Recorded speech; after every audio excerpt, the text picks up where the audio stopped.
we only do 7 bulletins per day. So, we've gone over 5 days writing bulletins every 3 hours. So it has really been a tedious task, but we have consistently been doing it. And we recognize that the road ahead is still far. We do have a lot more bulletins to write and a couple of more days that we'll have to be engaging in that activity. But the latest information coming to us and shared with the public is that this system continues to move toward the west. If you take a look at the picture that's on the screen, you'll see where the center of Hurricane Melissa is located. The system is a Category 4 hurricane. This is moving toward the west at this time. The last location showed it to be south of Kingston. So it has already passed the longitude of Morant Point. It is now just about at the longitude of Kingston and will continue to move westward. But then it is expected to make its turn toward the north. We'll show you that track in just a moment. But you can see the rain bands that are associated with the system as it continues to move westward. Here is a slight loop just showing the development. But the eastern part of the island, it seemed to have been experiencing some rainfall, but it's not consistent. It's really periods of rainfall and actually just coming from time to time and very short periods. But we are experiencing some rainfall over sections of the island, and that is expected to increase as we go through this Saturday and going into Sunday. This is another image of the satellite imagery, but it also shows where a lot of the lightning strikes are in this system. Most of them on the eastern side of the center and in the bands that are surrounding the system. But we are seeing the white area where the dense overcast is moving over toward Jamaica as it moves toward the west. Then this way, we are proud to say that this is our radar image right here in Jamaica, the radar that's operated by the Meteorological Service. And you can see a very distinct eye also being projected on this image. So we see also where the rainfall is occurring in the system, and it is, as you can see, starting to affect sections of the island with the outer bands of this hurricane.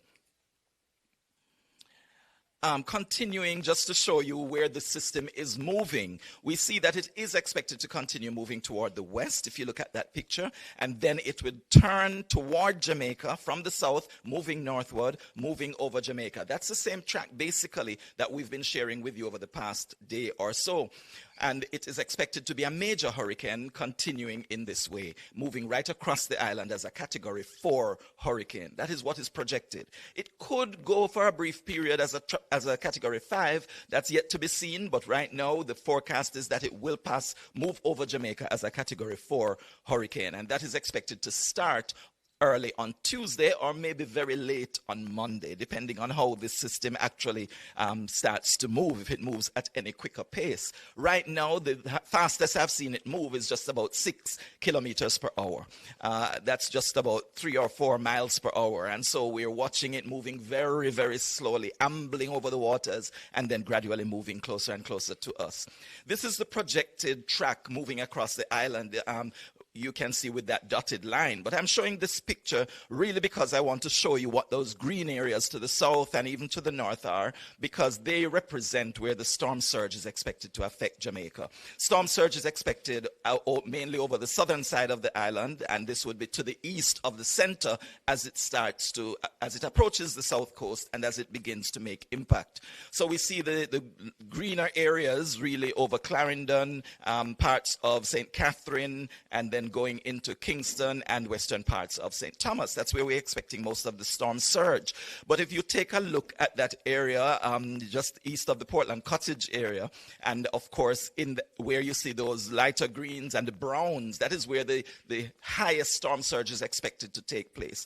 So if you're anywhere in this general area, if you can take a look at your map, I'll tell you what the names of some of the communities are in maybe the next briefing. But for the time being, this is the general area that we do expect to experience most of the storm surge, which means waves pushed onto the land and possibly getting as high as 13 feet.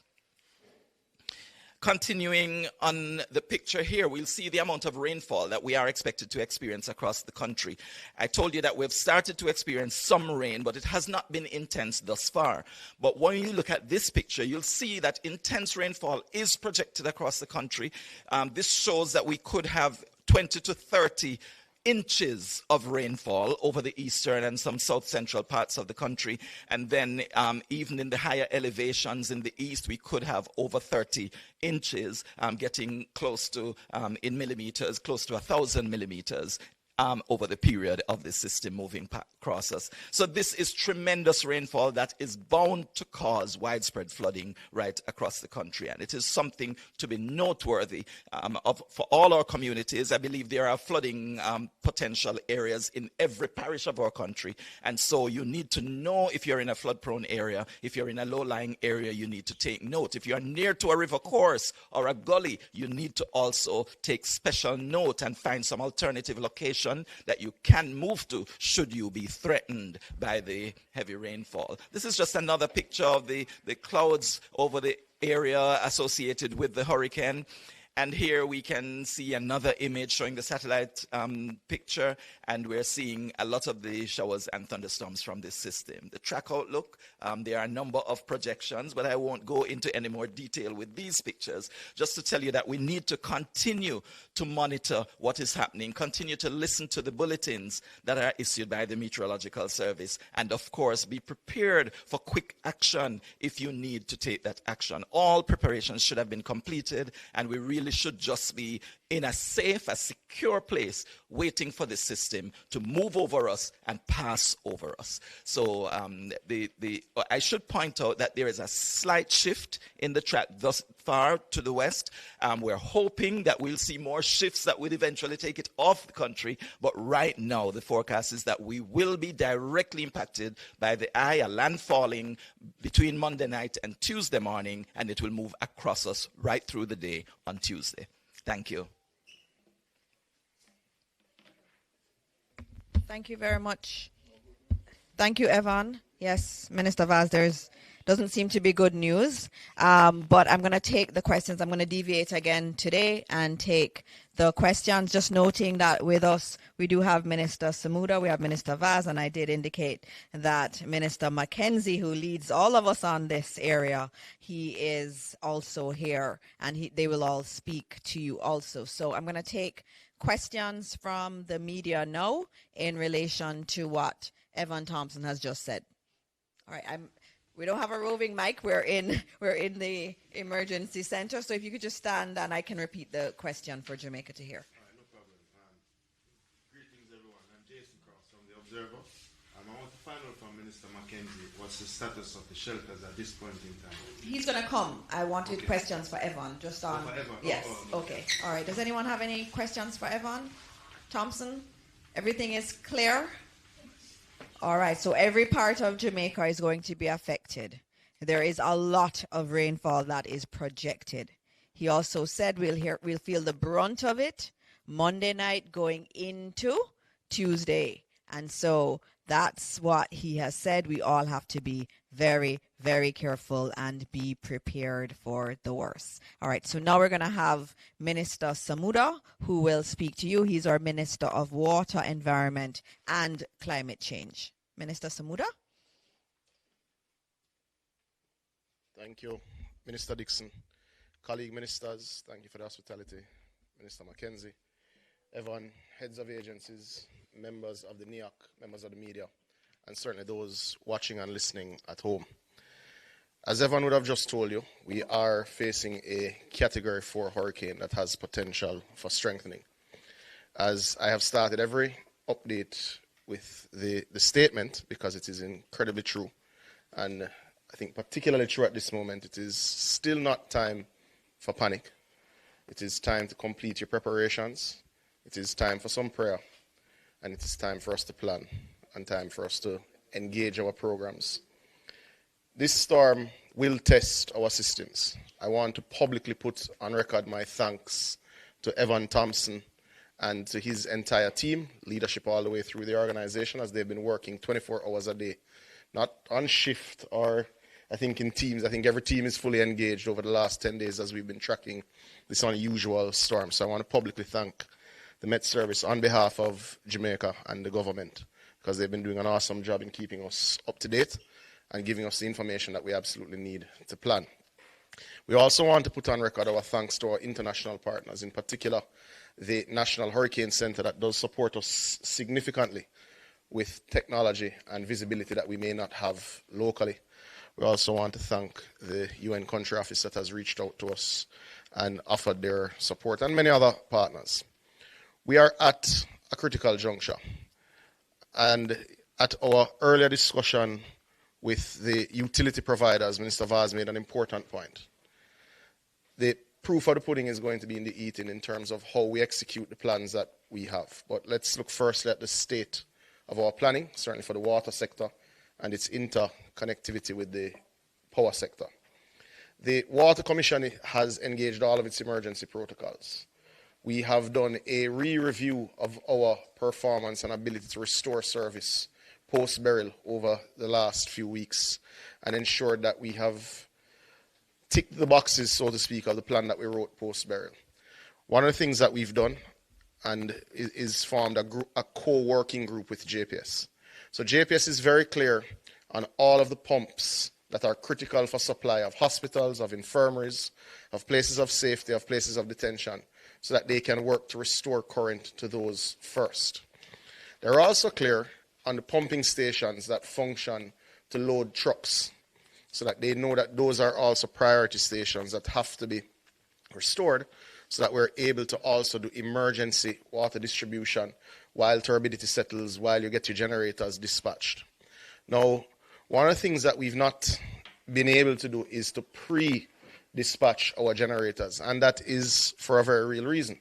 We've seen the issues that Digicel and Flow are having with theft. We've seen the issue of theft of fuel from generators. So we will have to dispatch immediately after the all clear comes from ODPEM so that we reduce that theft. But we have over 50 generators, which are major generators that create the triple phase, or rather triple phase generators that provide the power that you need to start our pumping system. This will restore close to 80% of our customer base within 72 hours of the all clear and turbidity settling. We can't say definitively where turbidity will be a particular challenge and how much of a challenge it will be, but we expect to get to 80% of our customers with sporadic supply after 72 hours, because generators do have to cool, they do have to break, they do have to take their time for service and for refueling, etc. So it won't be 72 hours and everything back up and running, but 72 hours that there will be supply that allow people to catch water, to store, to backfill their storage, and to be able to manage. We've also engaged 4 mobile generators that will move to remote areas that we expect that are hardest hit, so at least they're able to get some water and able to backfill their storage as well. We're also happy to report that 4 of our major pumping stations and treatment plants also now have their own resilience in terms of their energy supply. We installed major generators, including at places like Logwood, which supplies all of Western Hanover and Western Westmoreland. We upgraded the supply at the Mona treatment plant, the Hermitage treatment plant, and indeed at several of our facilities in St. Catherine. So we are in a better place than last year, certainly, to respond to water distribution. We've also ensured that we've engaged our truckers and that they're pre-positioned to go to our loading bays immediately after to start to deal with many of our elderly shut-ins. We've got quite the list from SDC, Minister Mackenzie, so we're able to go to several of those persons who we know are shut-ins and will need a lot of help very quickly. As I said, we're more resilient this year than last year, but this is a bigger storm than last year. And this is a potential direct hit. Beryl was not a direct hit. So we're more resilient. Let's hope that additional resilience is sufficient for what is a worse storm than we would have faced last year with Beryl. God bless Jamaica. Stay safe and stay smart and listen to the official sources of information.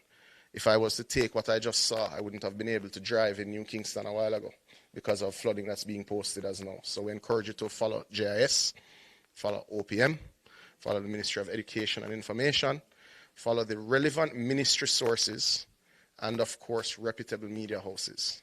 Thank you. God bless Jamaica. Thank you so much, Minister Samuda. And next up, we have Minister Mackenzie. But I think Minister Vaz is asking if he can go first. So we're going to have Minister Vaz, our Minister of Energy, Telecoms and Transport. Thank you very much. Good afternoon, or good morning to all of Jamaica, diaspora, and of course, media, colleague ministers. So let me start by saying that we had a press briefing earlier, or should I say the JPS had a press briefing for which I attended. So I'm going to repeat some of what I said of the important points there. First of all, I want to caution Jamaica to realize and understand that we did not get a direct hit from Beryl, and we are due to get a direct hit, category 4 and possibly category 5. So the level of damage that you saw in Beryl will likely be severely increased and more widespread than what we had. I can say that the presentations that have been made to me by the telcos and JPS and the other essential services under my ministry, I am satisfied that we have a plan in place. But again, I want to caution that the plan is one thing. The execution of that plan is what is going to make the difference in our recovery. I want to say that you have the commitment of the Prime Minister already, that all his line ministers will be leading from the front, meaning that firstly communicating with you, and secondly doing the work and the coordination and collaboration that is going to be required. We can say that Starlink headquarters has reached out to us through their emergency response, and we have already gotten some equipment that is being used by the Ministry of Labour and Social Security to coordinate, obviously, the preparations and the aftermath. And I can say that Otben also has either received or will receive shortly another set of equipment that will allow for us to be able to communicate during and after the storm. So we will intensify that as needed, depending on when the assessment is taking place after and what additional we need. I can also say that both international airports are now closed. We accommodated 11 flights out of Montego Bay this morning, and we closed at midday. JUTC remains operational for evacuation, and they are coordinating as we speak with ODBEM and the police.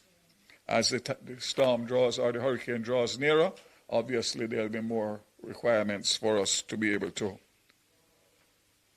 respond. I want to say again, at this point, there's always been a hesitancy when evacuation orders are given. Do not take this one lightly. This may be the one.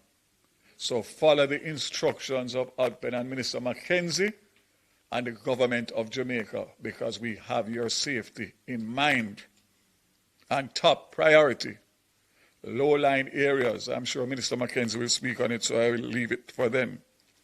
The toll, east, west, and north, south, I have already signed the order, and I'm just waiting to effect it. So as soon as everyone tells me that the weather is up on us, we will open the toll booths free of cost, and that will remain in place, including the aftermath, to allow for emergency responses and for persons to be able to access and get to their families, their businesses, and their properties.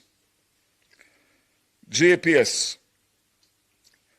I was bombarded on the way here with a WhatsApp that is circulating about when JPS is going to shut down the various parishes. It is fake news. Only listen to JPS directly on their social media or their releases, and Government of Jamaica trusted sites and communication apparatus. I can say that between when I went to JPS earlier this morning, and coming here, I have now received the request for force majeure from JPS officially. And for those who may not understand force majeure, let me just say, it is a contract clause that relieves a party from fulfilling their obligations when an extraordinary event beyond their control, such as natural disaster, makes performance impossible.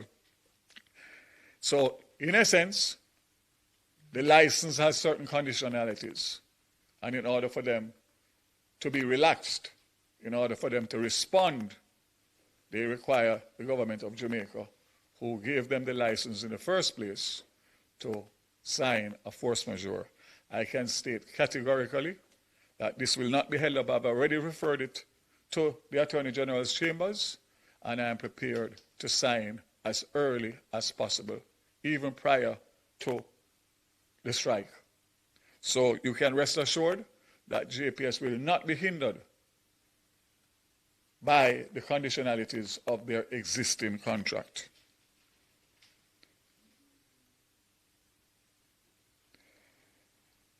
Let me just again caution everybody not to listen to fake news. I know it's very hard because anxiety levels are high on your phone, monitoring every message that is coming around and trying to find as much information. That will just raise your anxiety. Just stick with the government of Jamaica, who has your best interests at heart and will continue to communicate to you as required and as we have been doing. Congratulations to Minister Dixon and the team and Minister Mackenzie and ADPEM. I know it's not an easy time. You can be assured that we will lead from the front and we will get through this together. So I will close by saying this is not a time for politics. This is not a time for rifts and disagreements. Every single Jamaican has a part to play between now, during, and after. And if we do it collectively, in unity, and in harmony, we will recover better and quicker. May God bless Jamaica and every single Jamaican. God bless you. Thank you very much, Minister Vaz. And so we are going to close out this briefing with our last presentation, and then we'll take questions, but it will be from Minister Mackenzie, the Deputy Chair of our National Disaster Risk Management Council. And he has been the one that's coordinating everything, and so he'll have some very important updates for the country. Thank you. Thank you, Minister. Thank you, Minister, colleague, Minister Evan, officials from ADPEM and members of appointed minister, officials from ADPEM, members of the media of Jamaica, good afternoon.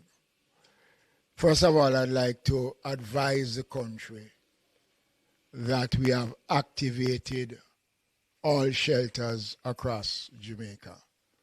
So shelters are fully activated, and persons who wants to go to the shelters, they can do so because the shelters have been activated. There are 2 areas of concern I want to address quickly. One, I spoke yesterday about the number of cranes, construction cranes, that are left hanging across the corporate area and other sections of the island. Not much has been done since I spoke about it, but I want to advise those persons that they will be held responsible for any damage, loss of life, that those cranes and construction material might contribute to. It is not late to take them down. I am asking those who have up those cranes, right around here in New Kingston, you see them up, still up, making one final appeal. The other area of concern involves some of our homeless population. And I noticed that a lot of people is criticizing the government because there is one homeless man in the Harborview area who got personal attention from the inspector of poor and the secretary of the board of supervision, who went out and engaged him in lengthy conversation, trying to convince him it is in his best interest to go to the shelters. And he refused. I saw in one of this morning's newspaper that one homeless man said he'd rather die on the street than going into the shelters. I want to make it clear that we have made all the necessary provisions to remove the homeless population. We have provided public transport to take them to the various facilities right across the center. And we will continue to do so as long as conditions allow us to do so. The question of the mandatory movements will be addressed. But let me say to Jamaica that I don't think we need an order to move from the areas that we know are vulnerable communities. Very encouraging, despite there are still persons in Port Royal who don't want to leave. The Member of Parliament, Philip Paulwell, called me last night to say that a significant number of persons in Port Royal have started to move or have left the community. And we will still be providing transportation in all the communities. And if you listen to what Evan said about the level of rainfall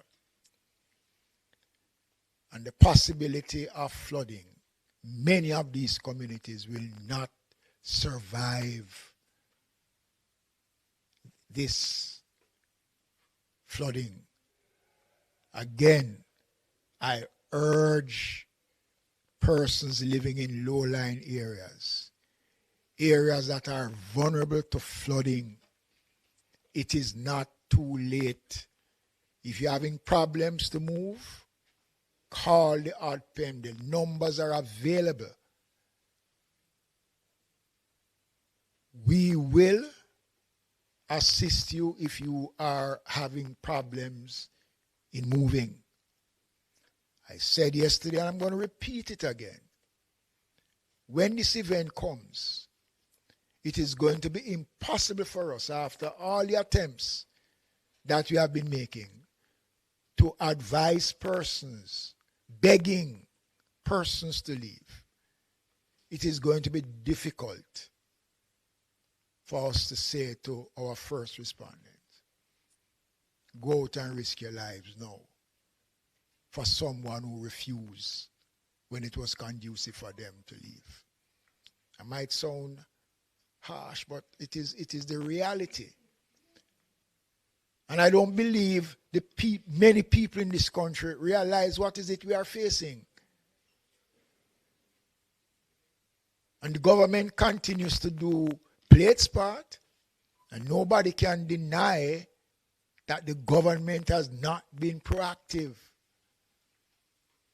And I want to say something which is pertinent in saying, based on the assessment that was done by the government after burial, the committee headed by former commissioner, who is now ambassador to the United States, a lot of findings. We look at the findings and the recommendations, and a lot of what came out of those recommendations are being implemented as I speak. So our shelters are up and running. Transportation to transport people to the shelters are available. The critical communities know themselves. Rocky Point in Clarendon, Portland Cottage, Bamboo River in St. Thomas, New Haven, Riverton City, Taylorlands. I can go on and name these communities know themselves. They know the difficulties. And with a category 4 hurricane, with the possibility of raising to a category 5, there is nothing more we can do as a government but to beg and beseech persons to heed the warning. And if it will help, I will go on my knees.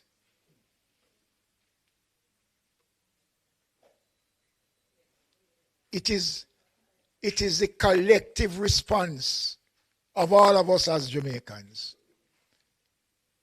that will take us through. This is just the beginning. And if anybody believes that being stubborn helps, well, that is their funeral. This is one bet you cannot win. You cannot bet against Melissa. Don't do it because you can't win. And I'm urging Jamaicans, we'll be back later on if needs be to give further updates. Minister Dixon have indicated that we'll be back tomorrow morning. And if possible, we can come back on Tuesday. We will be coming back. We will continue to speak to the country. But we can only speak as loud as you will allow us to speak. So, the shelters are up. The Ministry of Labour and Social Security have started to make arrangements to provide relief supplies for all our shelters.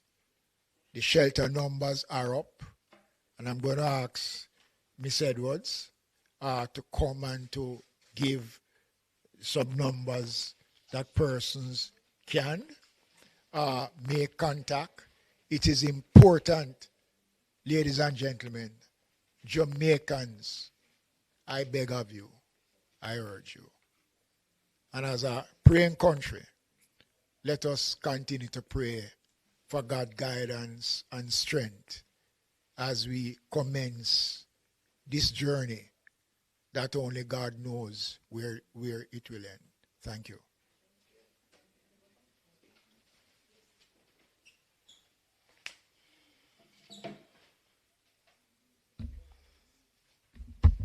Okay, good afternoon, Minister Mackenzie, Minister Vaz, heads of entities here, board chairman, ODPEM team, media. The numbers that Minister spoke about will be, of course, placed on various. Can't hear? I have to speak a little louder. Is this better? All right. So just to indicate that the numbers that Minister spoke about will be accessible on the various platforms that are there for the information that is being provided by the ODPEM. And we want persons to, of course, go to these platforms, the ODPEM website, the WhatsApp channel, the JIS, all of the information that we have for emergency numbers, high-risk areas are all there. In terms of shelters, we do have approximately 31 shelters already activated. And so persons, we, Minister, seem to be taking the information very seriously. And we just want to encourage persons. It is a very dangerous hurricane that is approaching us. And we want to make sure that every Jamaican is safe. And so we are asking persons to heed the messages from the various entities, the Met Office, the ODPEM, the JIS, the other entities of government that is providing information to keep us safe. And we can't overemphasize the importance of us being prepared, of us taking the information seriously, because we don't really want to have any sort of catastrophic information or any sort of catastrophic or life loss on this watch. And so I just want to encourage every Jamaican out there to take the information seriously. Persons that live in low-lying and flood-prone areas, we ask you to evacuate because the storm is approaching us. And so I just want to just say to the teams that have been working very hard, thank you for your work. Thank you for all of the efforts that you've put in so far. The coordination is a number of parts, and so it is to bring it all together and to have it seamless is a lot of dedication and hard work from a lot of persons from various entities, ministries, and departments. And so I just want to just say that may the Lord just keep us safe through the passage of this storm as it approaches us.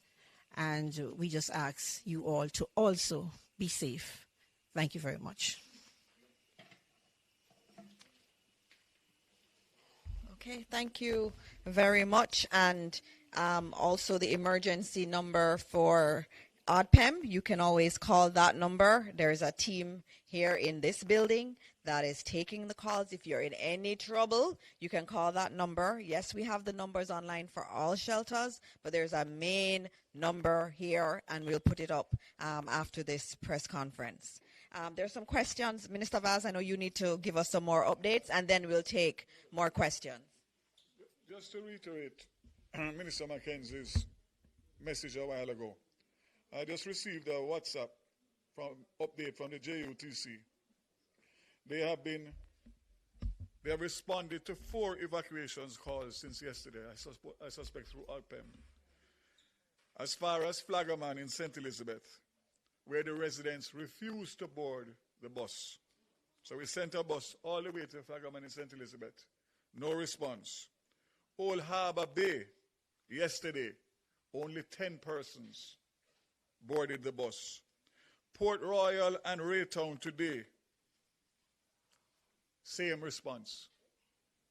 So we have deployed our resources and are awaiting boarding. So we actually, Desmond, have buses on spot now, parked, waiting to evacuate, and the response is not there. So I want to reiterate based on what Minister Mackenzie just said, and also to say that the update from JUTC as of right now is that they are running limited operations and will likely cease operations by mid-afternoon due to rising water levels, low visibility, and of course, the weather coming closer. JUTC is also providing special support in transporting medical staff to the KPH, and we are prepared to respond to similar requests from the public health sector.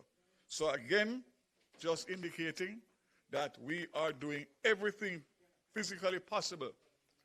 And to say, as Desmond rightly said a while ago, you cannot win this bet, so don't gamble. Last but not least, 2 numbers that I would like to share with you to report vandalism of the telcos, which is a major problem, including this morning on Red Hills Road. 876-922-4357. So that would be 876-922-HELP. And also, for Digicel, that would be Flow. For Digicel, we have a number here.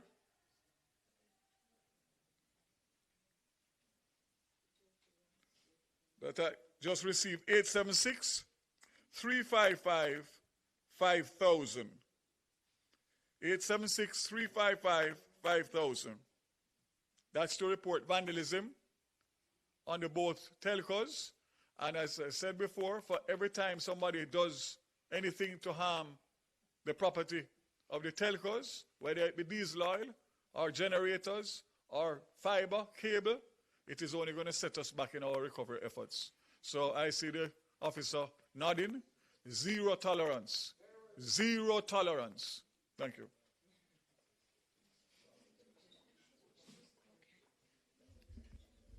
All right. Thank you again, Minister Vaz. Any other minister wants to say something in addition? No? All right. Okay. We're going to be taking the questions from the media, and we also have some questions also online that have been coming through, and so I'm going to be able to ask those questions that are coming from the public. But let me start with the media that's here. Thank you to the members of the media for coming out. I also want to acknowledge that we're live on television. We're also live across most radio stations, and so I want to thank all of our media houses for doing their part in getting the information out to Jamaica. All right, so I'm going to have, offices tomorrow. Just to note, as you would have heard from Evan Thompson's update, government offices will be closed tomorrow. I already have the question about schools. Schools will be closed tomorrow. And so we're also encouraging our private sector partners to also follow suit. All right, so the first question is from Zara Burton. We don't have the regular setup as in OPM, so you'll have to just ask a question. I may have to ask it back. Hi. Oh, she has one. Okay, good. Okay. Good afternoon, everybody. I am Zara Burton, working today for Reuters. They asked just a while ago why no mandatory evacuation yet. Just wanted to get that clarified. I'm sorry if I missed it. Desmond McKenzie, I think you had said that there was none yet, Minister. So I just want clarification on that. 2, also Minister McKenzie, is it 31? I just heard shelters that are activated, or all? Because I thought you said all, but then I heard 31. So is it? So all are activated. Only 31 have individuals having shown up so far. Okay, yes. Understood. Yes. Okay. But they've all been activated now. That order was made by Minister McKenzie. Activations, it's 8. It's 881. 881. Shelters that we have across the island. And remember that we'll have the shelters, but we don't necessarily have anyone wanting to go in the shelters yet. And as you would have seen outside, I know at least in Kingston, you have some showers on and off, no real flooding as yet. And so we expect that as conditions change, more individuals will go to the shelter. 218 persons are in the shelters now. That's a number I'm being provided by ODPEM. Okay. Yes. Also, God, what is this? Minister Vaz, this is for you. Internet for reporters. I just wanted to know if there is a provision possible when you speak to the Starlink people for us to, let us say, patch into something special so that we can get access to internet consistently throughout the storm. The best case scenario for that would be to be in touch with Starlink directly. Okay. We can discuss it. Okay. We'll do what we can. Okay. Also, set schedule for reporters for the daily conferences. Will there be, any kind of set schedule that you're hoping to, at least, or general guidance that you can give us throughout the storm? Okay, I will answer that one. Yeah. So in terms of schedule for briefings, we will be doing this each day. Today we moved into the emergency center, so it took us a little while to set up thanks to the GIS team and the ODPEM team. But tomorrow morning we'll have our usual 10:30 briefing. Now that happens at 10:30 because ODPEM needs time to liaise with the National Hurricane Center in the morning. And so at 10:30 tomorrow, we'll do this again right here in ODPEM. We are also willing to do other briefings as the day goes on. I know some media houses have asked if they can have their reporters ensconced here, and we will allow that. That's usually the way it happens. So if some media houses want to have their people here with us, they are allowed to be here with us. We don't want an information vacuum out there, and so we're being as open as we can. Okay. The questions. All right. Thank you. The Evacuation orders. And so that is actually being worked on as we speak. I expect that later today you will hear some more on mandatory evacuation orders. Given what Mr. Thompson has said, it is looking like we do need to do that. And you would have heard from Minister Vaz that buses were sent to particularly vulnerable areas. Individuals at that time yesterday did not want to leave. We may have to do evacuation orders, and that decision is going to be taken later this afternoon. And we will tell you as soon as it is done. We'll send out a media advisory on it. All right, Mahiri. Afternoon, everybody. Mahiri Stewart, Nationwide News. I know Minister Morgan isn't here, but if there's anyone that's been in touch with him, in terms of the Sandy Gully, I know there are residents near Riverton and Seaview Gardens who are concerned about the growth that's in there at the moment, worried about the inches of rainfall, and they want to know if there's any emergency clearance that will be done in that area, and if not, what should they do? I did speak with Minister Morgan, and work has been taking place in the Sandy Gully. But the information is that those who are working had to go and deal with their family. But the work to clear the mouth of the Sandy Gully to allow free access will continue for as long as possible. If it's a case where it's not completely clear by the time the hurricane is expected to meet, what would the advice be to people in that area? Well, you know, all of that area, if you look at the radar, points to sea surge, waves, storm surge. So those areas, look, the fact is that Kingston is low, extremely low. So there's no denying that with excess rainfall and a lot of flooding, there are going to be communities that will be flooded. There's no community in Kingston that is immune from flooding, especially those communities below Spanish Town Road. Below Spanish Town Road. So that is something that everybody needs to bear in mind. Minister, I just wanted to add on the Sandy Gully. Our ministers are always working. So I have online Minister Nesta Morgan, Robert Nesta Morgan, who will give an update. So I'm just going to put it on speaker. We're gonna be as resilient as we can be. Minister Morgan, you can go ahead. Thank you, Dr. Morris Dixon. I'm actually in the hills of Clarendon preparing for the possible hurricane. I listened to the question from Mahira, and I just wanted to give a quick update as to what we have done at the Sandy Gully. So the initial urgent matter was to protect the bridge that joins Spanish Town Road. That bridge is an important connector between the outside of the city and the city. It connects the ports, it connects the important health facilities such as the KPH, and it's also an important commerce carriageway. The second objective of what we did on Sandy Gully is to ensure that water flows to the sea. So we recognize that it would have been impossible for us to remove all the debris that is beyond the bridge, which is adjacent to Seaview. So we have created a large waterway that carries water to the sea. This does not negate the fact that sections of that area are actually on or below sea level. And as Minister Mackenzie said, if there's a storm surge, if there's significant water, persons are being advised to listen to the advisories from the Ministry of Local Government, the Office of Disaster Preparedness, because while we have done a lot of work and we've protected the bridge and have created a channel for the water to move, persons still have to take their safety in mind and watch what is happening and listen to the bulletins and listen to the instructions of the constituted authorities. All right, thank you very much, Minister, and be safe. Thank you very much, Dr. Morris Dixon. Thank you. All right, told you, our ministers are always ready to answer your questions. All right, there are more questions right here. I think Mahiri is going to ask another question.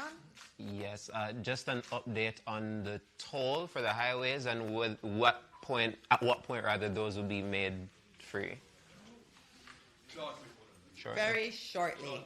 As the weather comes closer. So I would estimate this afternoon. Okay. And is there any update you can give in terms of the evacuation of students? I know that there's a bus system for tertiary students around the area in UA and UTech. What was the success rate of that? They reached out to us yesterday, so JUTC has been in touch with them. Mr. Vaz, he was saying, Minister Vaz was saying, I don't know if you're hearing in terms of Jamaica or Jamaicans who are listening, but Minister Vaz is saying that a bus was made available for UE and UTech students, and JUTC has been working with them in terms of evacuation from there. Those are your questions?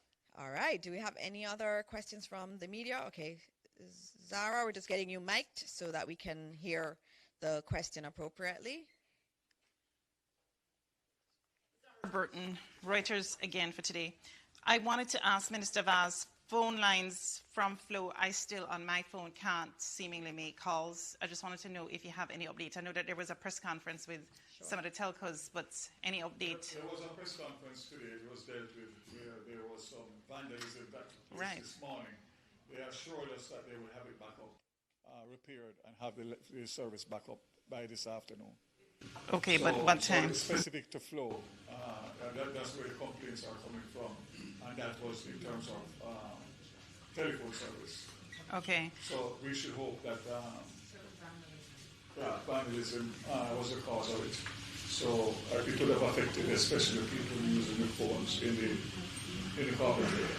Okay, and this question is for, I don't know which minister is the right minister for this particular one, but WPIX reporter in New York, she's a meteorologist friend of mine.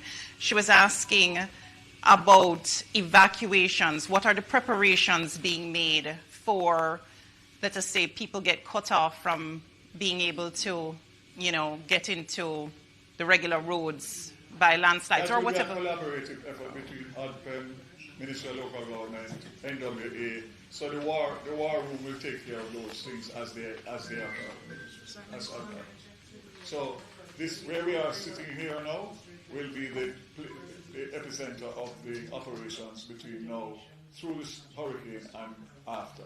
So all the collaboration will take place and the information will go out as is required, depending on the information that comes into us. Okay, thank you. Okay. Thank you very much. Are there any questions from the media that's here?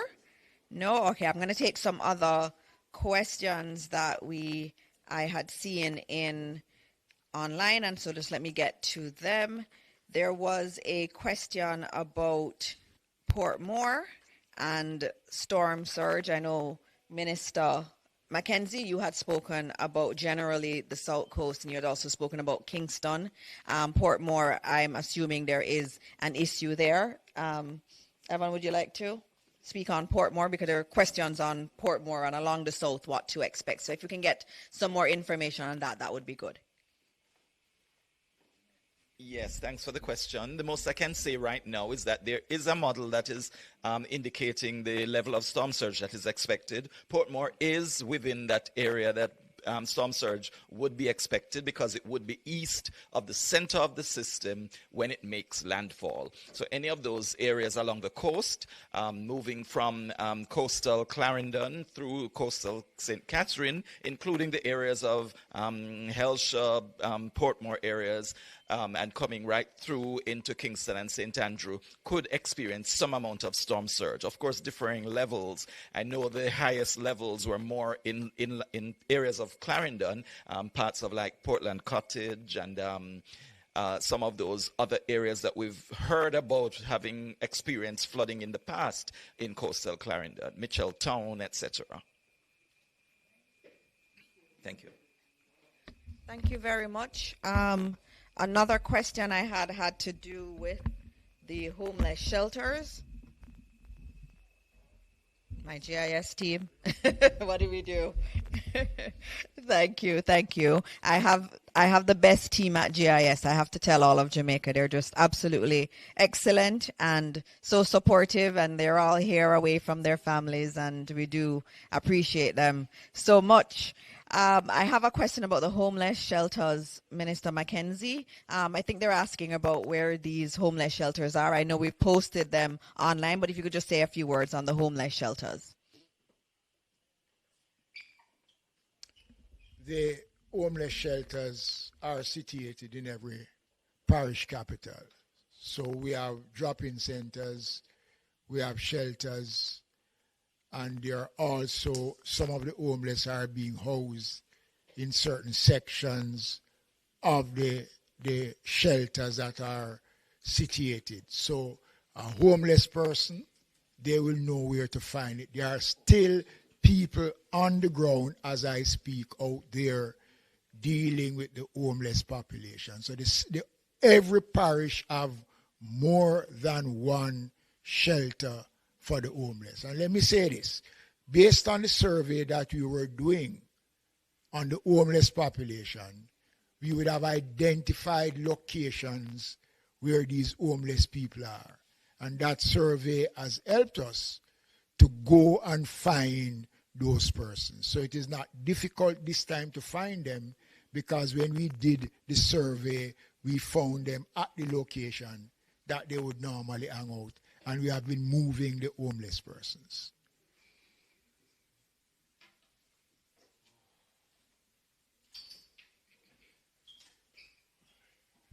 All right, thank you, Minister. I have another question which had to do with emergency assistance and what kind of assistance we're getting from the region and elsewhere. We've already gotten many of our international partners pledging to support, and ODPEM is the lead agency for organizing that, in conjunction with the Ministry of Foreign Affairs and Foreign Trade. And so our missions overseas, they are already in touch with many of our partners. One key partner that we do have is SEDIMA. And here with us, we have Mandela Christian, who is representing SEDIMA, and that is our Caribbean Disaster Emergency Management Agency. And so our colleagues across the region, they have this body that comes together and provides disaster assistance. And they are already here helping with the coordination here in Jamaica, and will be lending support and coordinating that support from across the Caribbean. And so, this isn't just, one country or two countries we are getting support from. We are actually getting regional support, and we have to acknowledge SEDIMA and all the support that we get from them in these very difficult times. Those are all the questions that I have. I'm not seeing any other question. As we said, and as we close out, as we heard earlier from Evan Thompson, we are going to be experiencing this hurricane in terms of the intensity of it tomorrow night into Tuesday morning, but we are going to be feeling tropical storm conditions before then. We have to be very safe. There are many low-lying areas. We've heard the rainfall numbers. They're numbers we've never heard before. And so there is a high likelihood of flooding. We ask all our Jamaicans to please heed this warning. If you're asked to evacuate, your life is so important, and we want you to remain safe. So please listen to the authorities. On another note, it was just so devastating this morning to think that we are out of communication because of vandalism. Vandalism, as we are about to face a hurricane, a very strong hurricane. This is not how we treat each other, and this is not the Jamaica that we all know. And so many people can't communicate right now because someone stole copper. That cannot be the way we prepare for a hurricane. I know we are better than that, and we need to do what we can to demonstrate that we are better than that. And so as you hear the warnings, please listen to them, and also remember that we're all in this together. Everybody is important, and we have to take care of everyone. If you know anyone who's elderly, anyone who has a disability needs support, please reach out to them so that they can be supported. And as always, look for the ODPEM numbers. ODPEM leads on disaster response. And so use those numbers so that you can get to an emergency personnel, a member of the emergency crew if you need it. But remember, after the storm starts, There's very little they can do. So if you can evacuate, we ask you to evacuate now. And so thank you, Minister Mackenzie, for all of your leadership. Thank you, Minister Vaz, and thanks to Minister Samuda, who had to leave. And of course, thanks to Evan Thompson, who we all rely on, and the entire Met Office team. And as always, as we close out this press briefing, we ask that you continue to pray for this country. Prayers work. They have worked time and time again, and let us continue to pray, and let us continue to pray that God will bless Jamaica land we love. Thank you.